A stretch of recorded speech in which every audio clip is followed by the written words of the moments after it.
هناخد يا سنة تانية دلوقتي التغيرات الكيميائية. قلنا التغيرات الكيميائية عبارة عن ايه؟ تفاعلات كيميائية. أي تفاعل كيميائي يبقى ده تغير كيميائي. نفتكر كده عن ايه تفاعل كيميائي؟ قلنا التفاعلات الكيميائية كسر الروابط بين المتفاعلات وتكوين روابط بين المواد الناتجة.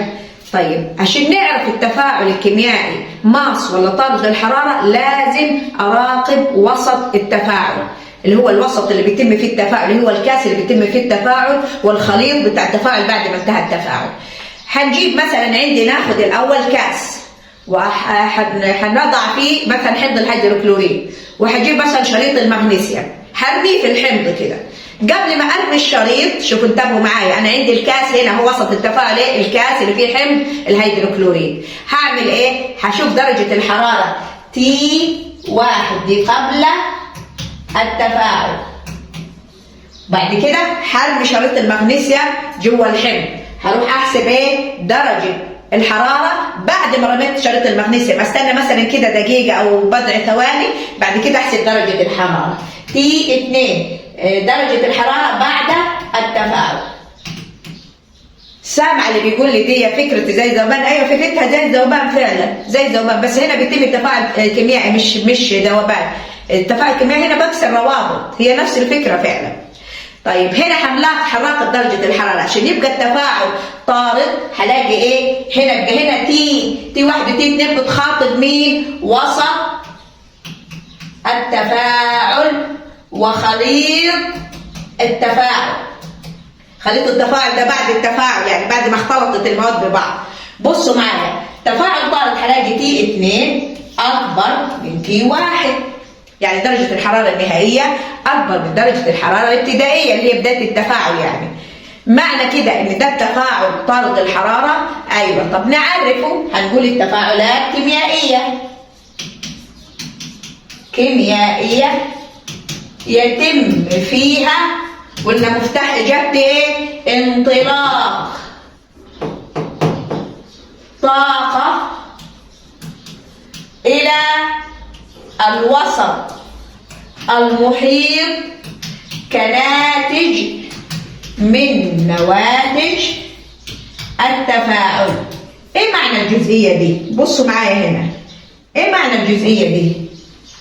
يعني انت لما تيجي تعبر عن معادلة، عن التفاعل بمعادلة كيميائية، تكتب كلمة حرارة فين؟ نكتبها فين؟ يعني مثلا اهو انا عندي هنا اهي دي، بصوا هنا اهي دي متفاعلات، مش كده بنكتب المعادلة الكيميائية؟ بعد كده بعمل سهم وبكتب هنا ايه؟ النواتج. بيقول ايه؟ بصوا هنا بيقول ايه؟ انطلاق الحرارة الى الوسط المحيط كناتج من نواتج التفاعل. يبقى هنكتب كلمة حرارة فين؟ في النواتج. يبقى افرض جاب لي معادلة كيميائية ولقيت كلمة حرارة في النواتج، يبقى انت على طول تفاعل طارد للحرارة. خلاص؟ طيب عكسها التفاعل الماس، قلنا هنراقب T1 و T2، هلاقي هنا ايه؟ T او T2 اقل من T1. معناتها ايه؟ ان التفاعل ده هو وشغال قاعد يمتص الحرارة من الكأس. خليط التفاعل بعد ما يخلص هلاقي درجة حرارته الوسط المحيط وخليط التفاعل واحد، ان خليط التفاعل اللي اختلطت المواد مع بعضها مع الوسط المحيط هلاقي درجة الحرارة انخفضت. يبقى هقول هي ايه؟ تفاعلات كيميائية يتم فيها مفتاح اجابتي ايه؟ امتصاص طاقة من الوسط المحيط وتصبح الحرارة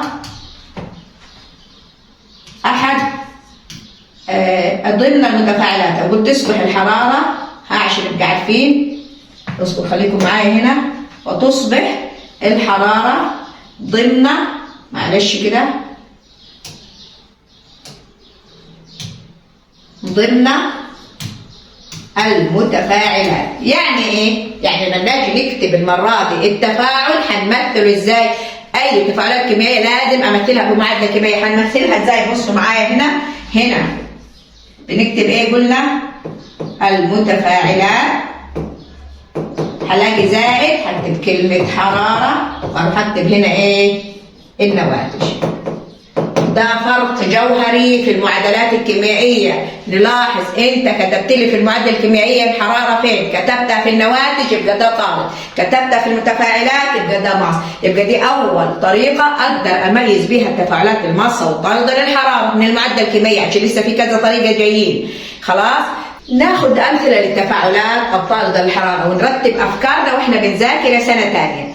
التفاعلات من أمثلة التفاعلات الطاردة للحرارة تفاعل الأحماض. نوعين من الأحماض، أحماض سواء كانت مركزة أو مخففة ما يفرقش، والأحماض المخففة.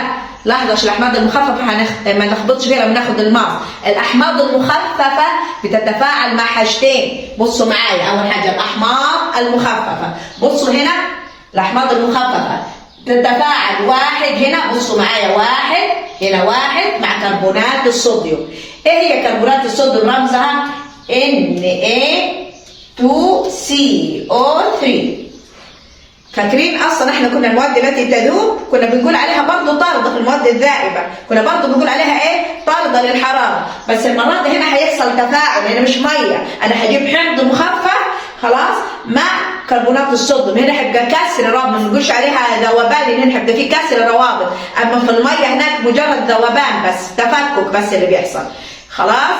يبقى هنا الاحماض المخففه اثنين بتتفاعل مع حاجتين، واحد كربونات الصوديوم، ده بقول عليه تفاعل على طول طرد الحراره. لما اكتب المعادله لازم هكتب فيها ايه؟ طرد الحراره. التفاعل الثاني مع الفلزات زي ما احنا قلنا دلوقتي المثال هنكتب معادلته. هنا المعادله دي مش مطلوبه منكم، مش هنكتبها، هنكتب المعادله هنا. يبقى احيانا بيقول لنا اكمل تفاعل الاحماض المخففه مع نقط ونقط تعتبر طرد الحراره. مين نقط ونقط عندنا؟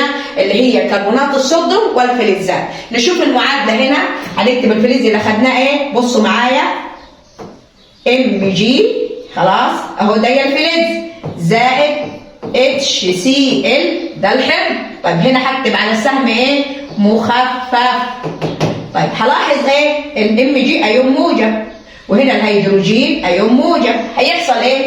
المغنيسيوم هيشيل الهيدروجين ويقعد مكانه. ليه؟ هتاخدوها بعدين عشان هو نشط، يعني ايه؟ يقدر يشيل ويقعد مكانه. بصوا هيحذفوا كده هيطلع ال H2 بره اهي هنا خلاص اهي بره كده هيبقى غاز. وهنا هكتب ايه؟ زائد MgCl2. ليه 2 ده؟ لان تكافؤ المغنيسيوم الثلاثي. ده الناتج. شايفين ازاي ده؟ كده حصل كسر الروابط اللي هنا، وراح هو دخل مكان الهيدروجين وطلع الهيدروجين بره. طب نوزن المعادله، هنا كم مغنيسيوم؟ واحد، وهنا واحد. طب هنا كم هيدروجين؟ واحد، وهنا اثنين. هنكتب ايه؟ اثنين هنا. اخذنا وزن المعادله في الترم الاول، ما حدش يحفظ المعادله بوزنها، هتمرنوا عشان الوزن مهم. طيب نجي هنا الاثنين في واحد باثنين، تمام كده. الكلور 2 في 1 ب2، وهنا كام؟ 2 كده تمام موزونه. دي المعادله هي اللي عليكم حفظ. يبقى خلصنا الاحماض المخففه. نجي ثاني نوع من التفاعلات الطارده، الاحماض. اي حمض فاعله مع قلوي سواء مركز او مخفف، جيب حمض قلوي لازم ننتج عنه انطلاق حراره، لازم. دي بنسميها تفاعلات التعادل. فاكرين تفاعلات التعادل؟ يبقى هنا تفاعلات الاحماض مع القلويات. يبقى نلخص كده الطارد ايه؟ احماض مخففه مع 2 كربونات الصوديوم والفلزات، بعد كده الاحماض مع القلويات. طيب برضه قلنا كالعاده مش هنسيب اي حاجه تعدي كده الا لما نستفيد منها في حياتي. نشوف التطبيقات الحياتيه بتاعتنا. هناخد ايه؟ عبوات ذاتيه التسخين. اهو نشوف شكلها هنا معانا. بصوا اهي، شايفين الشراب هنا او الطعام موجود في الجزء العلوي، الجزء الاسفل مقسوم نصين، جزء فيه الماء وجزء بستخدم هنا الماده اكسيد الكالسيوم لانه بيطلق حراره كبيره لدرجه ان هي بتسخن الطعام، يعني مش حراره خفيفه كده. بيحصل ايه؟ اكسيد الكالسيوم اسمه ايه؟ ماء الجير، ممكن نسميه ماء الجير. بيحصل ايه؟ مجرد ما يختلط الكالسيوم، يعني انا عايزه اسخن العبوه، بضغط على زر هنا، بروح ايه؟ الغشاء اللي هنا بيتفتح، بتختلط المادتين على بعض. نكتب المعادله، وانا سامع اللي بيقولوا ليه ما نعتبرهوش ذوبان، هرد عليكم بس نكتب المعادله. بصوا معايا هنا، خلينا نصغر دي. شوف معايا هنا، قلنا بنستخدم ماده ايه؟ اكسيد الكالسيوم، اهو ده رمزه. بيختلط مع مين؟ مع الميه. لو فاكرين كنا في سنه أولى أخذنا أكاسيد الفلزات، أكاسيد قاعدية عند تفاعلها مع الماء بتكون إيه؟ محاليل قلوية. هو شوفوا الناتج هيطلع إيه؟ محلول قلوي، يعني لازم فيه هيدروكسيد. لازم أمشي على أساس علمي، هكتب أهو كالسيوم وهنكتب OH الكل 2. ده اسمه ايه؟ هيدروكسيد الكالسيوم، او بسميه الجير المطفى. لازم اعرف الاسامي. ده اسمه ماء الجير او اكسيد الكالسيوم، وده اسمه الجير المطفى. خلاص؟ طيب نتيجة التكون ده هتنطلق. بصوا هنا هنكتب ايه؟ بصوا زائد او هنا زائد حرارة. خلاص؟ تنطلق حرارة لدرجة ان هي بتسخن في الطعام. لدرجة ان هي ايه؟ بتسخن الطعام. الاول شوف المعادلة موزونة، هرد على سؤالكم. هنا 1 كالسيوم وهنا 1 كالسيوم، تمام. هنا شايفين 2 اكسجين، تمام. 2 في 1 ب2. هنا 2 هيدروجين وهنا 2 هيدروجين. المعادلة دي عليكم حفظ. طيب ليه احنا بنعتبر الكالسيوم اكسيد الكالسيوم ذوبان؟ ما بنقولش عليه ذوبان في الماء، بنقول عليه تفاعل. لو فاكرين احنا قلنا الذوبان ده عباره عن ايه؟ ان هو بس بيحدث تفكك للماده للمركب وخلاص، ما فيهوش كسر روابط. والانطلاق بتاع الذوبان بتبقى حراره، ايوه حراره انا بحس بيها، لكن مش حراره لدرجه ان هي ايه تنطلق لدرجه ان هو تسخن لي طعام. لكن دي هنا ليه بعتبره تفاعل؟ اول نقطه ان هنا بيتم فيه كسر الروابط، بكسر الروابط الموجوده بين الكالسيوم والاكسجين، والروابط الموجوده بين الهيدروجين والاكسجين. دي اول حاجه. ثاني حاجه، ده نتيجه الكسر ده بتنطلق كميه من الحراره لدرجه ممكن توصل للغليان، اللي هي ايه؟ بتؤدي الى تسخين الطعام. ثالث حاجه ان الحراره اللي انطلقت دي انا ما اقدرش ارجعها ثاني، ما اقدرش بعد مثلا ما نشفت الميه وده اروح اقول لك انا هستخدمها ثاني، مش هقدر استعملها تاني. يبقى شوف انا ما قدرناش نرجعها زي الاول. لكن الذوبان لو حصل ارتفاع وبخرت الميه ورجعنا تاني وعملت لها ذوبان تاني عادي برضه هحس بالحراره. خلاص واضح؟ عشان ما حدش يسال السؤال تاني. دي ما بنقولش عليها ذوبان، دي تفاعل كيميائي. نجي تاني في نوع تفاعلات الثيرمايت. الاول اعرف تستخدم في ايه؟ تستخدم في لحام قضبان سكه الحديد. للدرجه دي التفاعل ده بينطلق منه حراره مهوله، ايوه بتنطلق منه حراره مهوله تؤدي الى انصهار الحديد، بالتالي اقدر الحم قضبان السكه الحديد. طيب دي عباره عن ايه؟ عباره عن تفاعل الالومنيوم. بصوا معايا برضه المعادله دي عليكم. الالومنيوم بيتفاعل مع مين؟ مع اكسيد، خلاص عندي ايه؟ الحديد. اكسيد الحديد طبعا هو ده رمزه. هيحصل ايه؟ قلنا يلا نحط هنا الموجب وده الموجب، هيحصل تبادل اماكن بس. يبقى الالومنيوم بدل مع مين؟ مع الحديد اهو. برضو تكافؤ الالومنيوم تكافؤ هنا عفوا نعيد المعادله.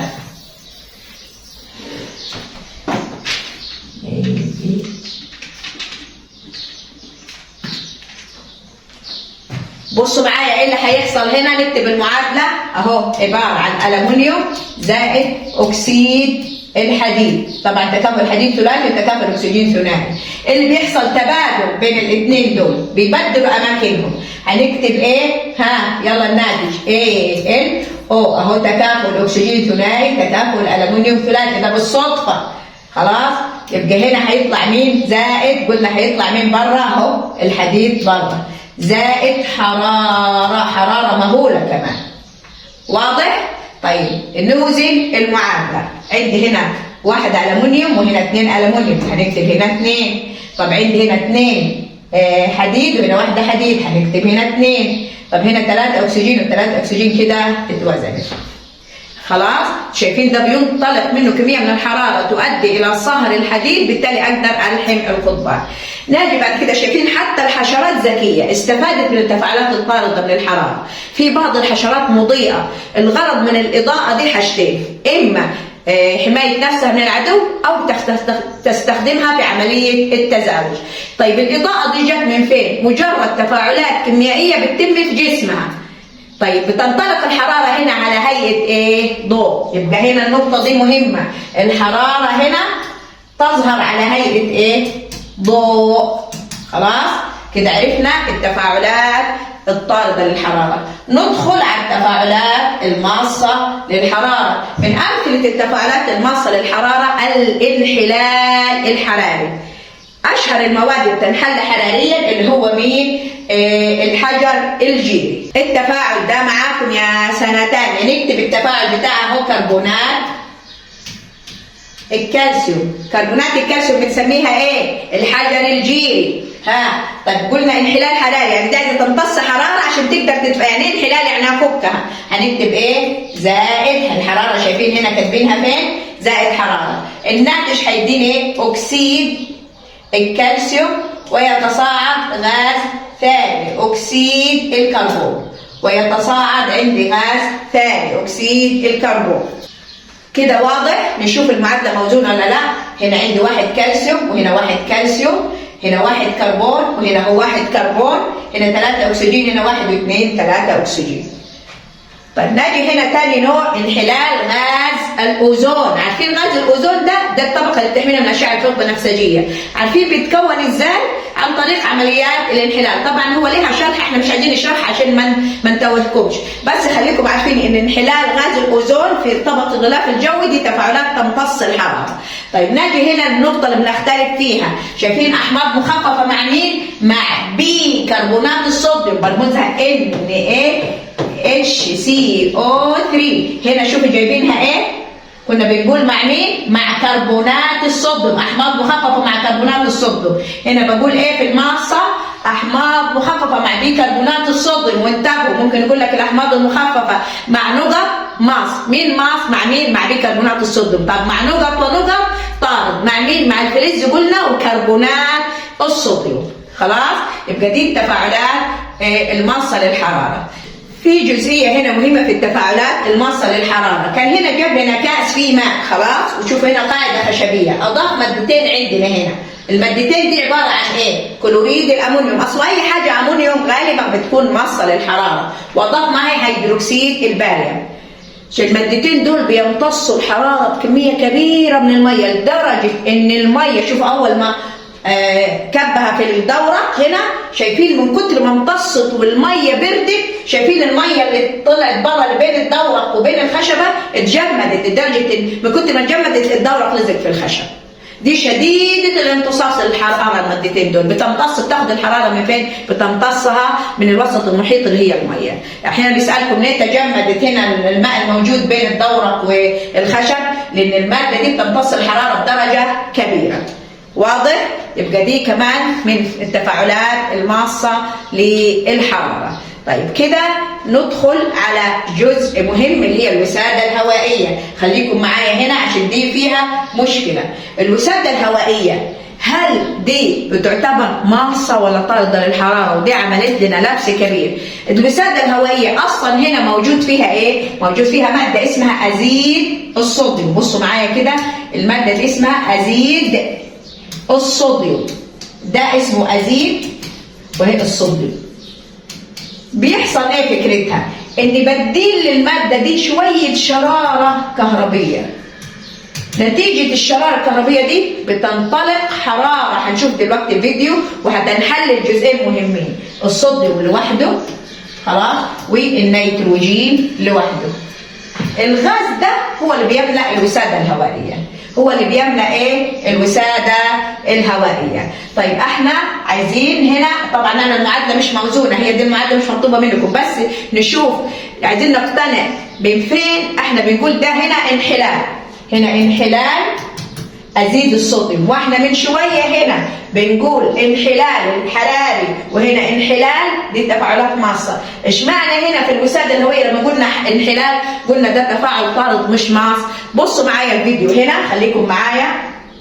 شوف الفيديو هنا بيحصل. اول ما اصطدمت السيارة نشوف هتنطلق شرارة، شايفين الشرارة دي ضعيفة جدا، بصوا انطلقت لحد وصلت لمادة أزيد الصوديوم، شايفينها شرارة. بصوا الحرارة اللي انطلقت، شوف كمية حرارة كبيرة، يعني شوية شرارة دي عملت الحرارة دي كلها. يبقى عرفنا ليه احنا بنقول عليه هنا التفاعل، هنا بنقول على التفاعل ده طارد. ليه؟ عرفنا لأن أنت أخدت شوية شرارة، شفنا كمية الحرارة اللي انطلقت قد إيه.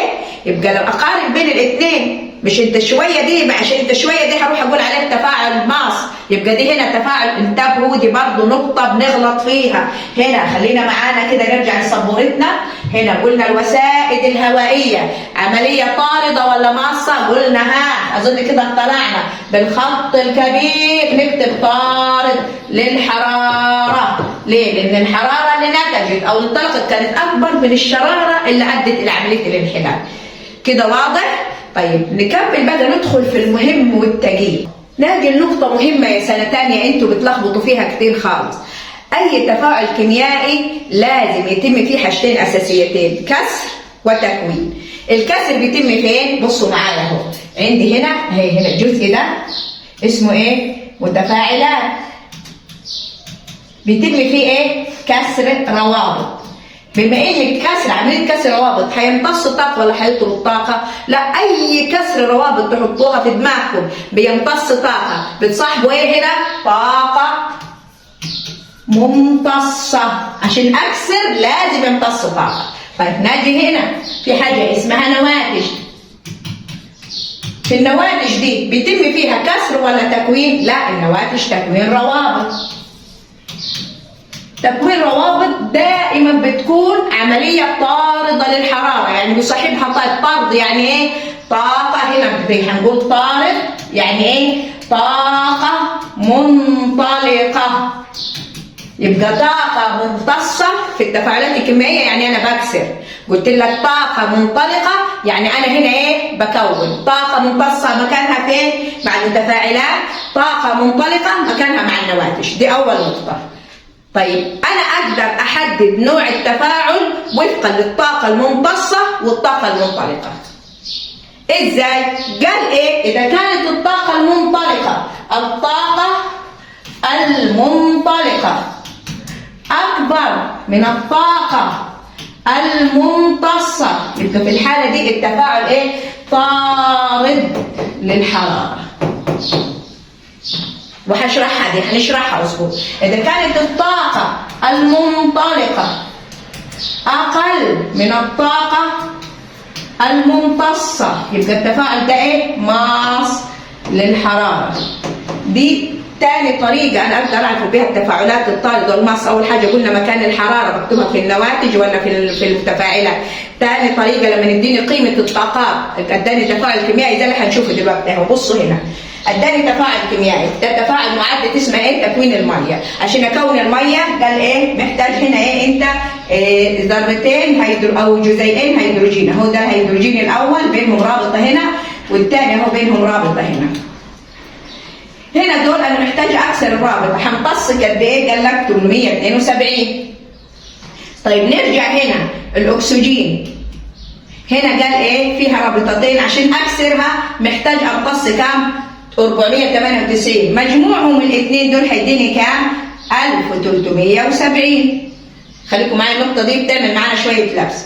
طيب لما كونا اداني جزيئين مية. الاول اهو عمل رابطتين مع الهيدروجين، والجزيء الثاني اهو عمل رابطتين مع الهيدروجين. عملية تكوين الروابط دي انطلقت عنه طاقة مقدارها كام؟ 1840. نقف هنا نقطة وستوب. مين الأكبر؟ الطاقة المنطلقة أكبر من الطاقة الممتصة أهي، يبقى ده التفاعل طارد. طب أنا الحكاية دي تحيرني، أعمل إيه؟ نشوف مين فيهم الأكبر دي، نطرحهم من بعض. هيطلع الناتج كام لما نطرحهم؟ 400 أهو و70. ليه كتبته هنا؟ ليه ما كتبتش ال 470 هنا؟ هو زاد من مين؟ زاد من النواتج. يبقى اكتبه فين؟ جنب النواتج. هو اللي زاد منه اكتبه جنبه. ارجع نقطه لورا اللي قلنا الحراره الزايده اذا وجدت في النواتج يبقى ده تفاعل طرد الحراره. طب افرض زادت من المتفاعلات هكتبها جنب المتفاعلات.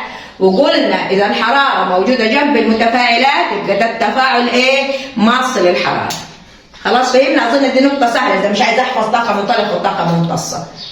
واضح؟ طيب اول ما يجيب لي المعادله كده اشوف الزايد فين واكتبه جنبيه وابص بعد ما اخلص. انا كتبت جنب النواتج يبقى ده على طول طارد، كتبت جنب المتفاعلات يبقى ده على طول ماس. طب في معلومه كده هنا مهمه، بيقول ايه؟ لا تتساوى الطاقه الممتصه مع الطاقه المنطلقه. اهو واضح اهي دي الطاقه الممتصه وهي دي الطاقه المنطلقه، هل متساويين؟ لا مش متساويين اهو. في ايه؟ في نفس التفاعل ده، طبعا نفس التفاعل، ما اروحش اجيب طاقه ممتصه من تفاعل وطاقه منطلقه من تفاعل. طيب مش ده بيخالف قانون بقاء الطاقه؟ سامع حد بيقول لي ده ازاي؟ المفروض الطاقه اللي هنا قد اللي هنا.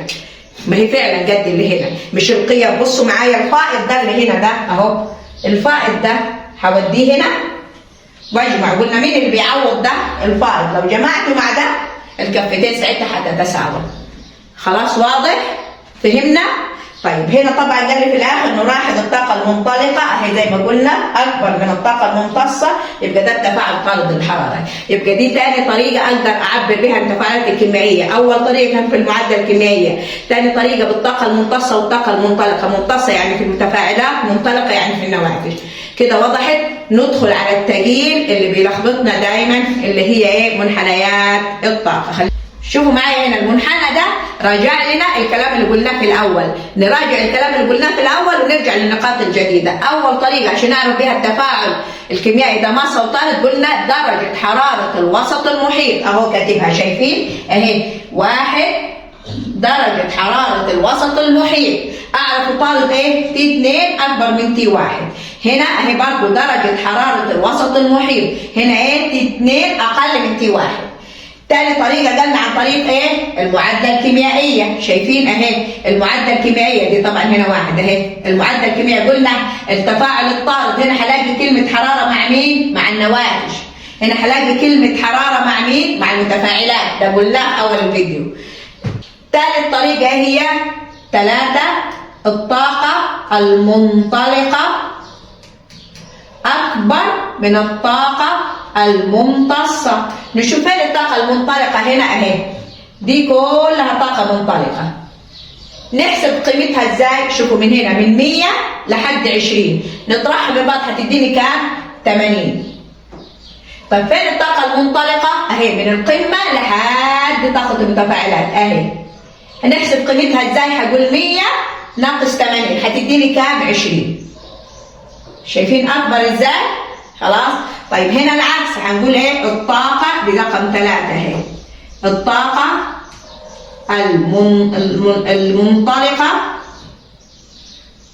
المنطلقة الطاقة المنطلقة هنا أقل من الطاقة الممتصة. بصوا معايا هنا فين الطاقة المنطلقة؟ قلت طاقة منطلقة روح ناحية النواتج على طول اهي، مش دي نواتج اهي. هنا الطاقة المنطلقة كم قيمتها؟ هنقول 100 اهو هنا ناقص كام؟ هي هنا المرة دي 80 اهي قيمتها، دي هتدينا 20. طيب الطاقة الممتصة عيني تروح ناحية على طول المتفاعلات، الامتصاص هيكون هنا اهو، دي كلها ممتصة. هجيبها ازاي؟ 100 ناقص 20 هتديني كام؟ 80. ندخل على الجديد في المنحنى ده. المنحنى ده بيتكلم عن طاقة المتفاعلات نفسها وطاقة النواتج نفسها. طاقة المتفاعلات اهي، طاقة النواتج اهي، شايفينها؟ طيب في التفاعل الطارد بيقول لكم ايه؟ بصوا اهي دي الطريقة رقم 4 اهي، طاقة المتفاعلات أكبر من طاقة النواتج. واضح؟ طيب هنا برضه شوفوا هنا فين طاقة المتفاعلات؟ الخط المستقيم ده، الخط المستقيم دي طاقة المتفاعلات. فين طاقة النواتج؟ اهي الخط المستقيم ده، اتحرك بيه لغاية المحور واخد قراءته. طب هنا بيقول ايه؟ طاقة المتفاعلات أقل من طاقة النواتج. يبقى الجديد كلمة طاقة متفاعلات. طاقة متفاعلات ما اخدش الكيرف العالي ده، اخد الخط المستقيم على طول. قال لك طاقة ممتصة اخد من القمة لحد طاقة المتفاعلات.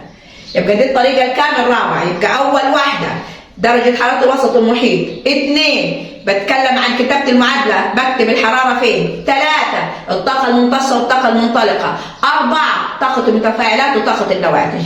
تمام؟ في جزئية ما اتكلمش عليها هنقولها احنا بس نكمل الجزء ده. ناجي هنا بيقول لك عايز تعرف ان المعادلة دي التفاعل ده امتص قد ايه حرارة من الوسط المحيط او اطلق حرارة الوسط المحيط اللي هي دي. نقول ايه؟ كمية الطاقة المنطلقة هطرح الطاقة المنطلقة من الطاقة الممتصة، أو تطرح طاقة المتفاعلات من طاقة النواتج من طاقة المتفاعلات. خلاص؟ لا في جزئية بقى أهم عندي بيقول لي هنا إيه هي الطاقة الرابطة؟ طاقة رابطة، يبقى انت بتتكلم يا كسر يا تكوين. مش هو الروابط اللي بيحصل لهم يا بتتكسر يا بتتكون. الطاقة الرابطة هي عبارة عن ايه؟ بيقول الطاقة اللازمة لكسر روابط كيميائية بين ذرتين أو تكوين، أو الطاقة المنطلقة لتكوين روابط. بيقول لك ايه؟ الطاقة الرابطة دي بتبقى صعب كسرها، كل ما زادت الطاقة دي كل ما بقى صعب ان انا اكسرها، ودي بتجي محل سؤال. امتى بيصعب كسرها؟ كلما زادت طاقة الرابطة. يعني ايه زادت الطاقة الرابطة؟ يعني هيمتص كمية كبيرة عشان يكسر، او هيضطر يطلق كمية كبيرة عشان يكون. اجي النقطة مهمة لقينا سؤال في التقييمات بس لم تذكر في الشرح. هو ايه؟ دلتا اتش. يعني ايه دلتا؟ دلتا يعني ايه؟ تغير. يعني ايه اتش؟ محتوى حراري. دي لها قانون المفروض نحفظه، عبارة عن ايه؟ اتش يعني ايه؟ محتوى حراري. الاتش دي لمين؟ للنواتج. هنا للنواتج، او بنقول عليها اتش بي. خلاص؟ ناقص اتش ار اللي هي مين؟ للمتفاعلات. طب ايه المقصود بكلمة محتوى حراري؟ اللي هي الطاقة بتاعت المتفاعلات. من فين اجيبها؟ هي القيمة دي على طول. دي اتش ها ار، ودي اتش هنا اللي هنا دي 20 اتش بي. لازم امشي بالترتيب ده، اطلع طاقة النواتج من طاقة المتفاعلات.